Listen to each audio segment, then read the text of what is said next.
Hormuz കടലിടുക്കിൽ Iran സേനയും US നാവികപ്പടയും തമ്മിൽ നേരിട്ടുള്ള ഏറ്റുമുട്ടലുകൾ നടന്നതായി റിപ്പോർട്ടുകൾ.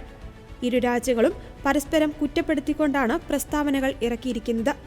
3 യുഎസ് യുദ്ധക്കപ്പലുകൾക്ക് നേരെ ഇറാൻ മിസൈലുകളും ഡ്രോണുകളും ചെറിയ ബോട്ടുകളും ഉപയോഗിച്ച് ആക്രമണം നടത്തിയതായി യുഎസ് ആരോപിച്ചു. യുഎസ് തങ്ങളുടെ എണ്ണക്കപ്പലിനെ ലക്ഷ്യം വെച്ചതായും തീരദേശ മേഖലകളിൽ വ്യോമാക്രമണം നടത്തിയതായും ഇറാൻ സൈനിക നേതൃത്വം ആരോപിച്ചു. ഇതിന് തിരിച്ചടിയായാണ് യുഎസ് കപ്പലുകൾക്ക് നേരെ ആക്രമണം നടത്തിയതെന്ന് ഇറാൻ വ്യക്തമാക്കി. സംഘർഷം പടരുന്നതിന്റെ സൂചനയായി ഇറാന്റെ ഭാഗത്തു നിന്നുണ്ടായ മിസൈൽ, ഡ്രോൺ ആക്രമണങ്ങളെ തങ്ങളുടെ വ്യോമ പ്രതിരോധ സംവിധാനം നേരിട്ടതായി യുണൈറ്റഡ് അറബ് എമിറേറ്റ്സ് അറിയിച്ചു.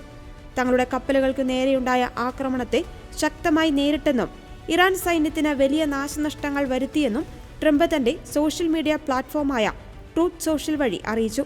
സമാധാന കരാറിൽ വേഗത്തിൽ ഒപ്പിട്ടില്ലെങ്കിൽ ഭാവിയിൽ ഇതിലും ശക്തമായ തിരിച്ചടി നേരിടേണ്ടി വരുമെന്നും ട്രംപ് മുന്നറിയിപ്പ് നൽകി. യുഎസും ഇറാനും തമ്മിലുള്ള യുദ്ധം അവസാനിപ്പിക്കുന്നതിനായി 14 നിർദ്ദേശങ്ങളടങ്ങിയ കരാർ ചർച്ചകൾ പുരോഗമിക്കുന്നതിനിടയിലാണ് ഈ സംഘർഷം. പാകിസ്ഥാൻ ഇതിൽ മധ്യസ്ഥത വഹിക്കുന്നുണ്ട്. എന്നാൽ ഇറാനിലെ ചില മുതിർന്ന നേതാക്കൾ ഈ കരാറിനെ വെറും ആഗ്രഹങ്ങളുടെ പട്ടിക എന്ന് വിളിച്ചു തള്ളിക്കളഞ്ഞു. അതേസമയം ഇസ്രായേലിന് ഈ ആക്രമണങ്ങളിൽ പങ്കില്ലെന്ന് ഔദ്യോഗിക വൃത്തങ്ങൾ അറിയിച്ചു. ഇറാൻ ആണവായുധങ്ങൾ നിർമ്മിക്കില്ലെന്ന് സമ്മതിച്ചതായി ട്രംപ് അവകാശപ്പെടുന്നുണ്ടെങ്കിലും ടെഹ്റാൻ ഇതുവരെ സ്ഥിരീകരിച്ചിട്ടില്ല.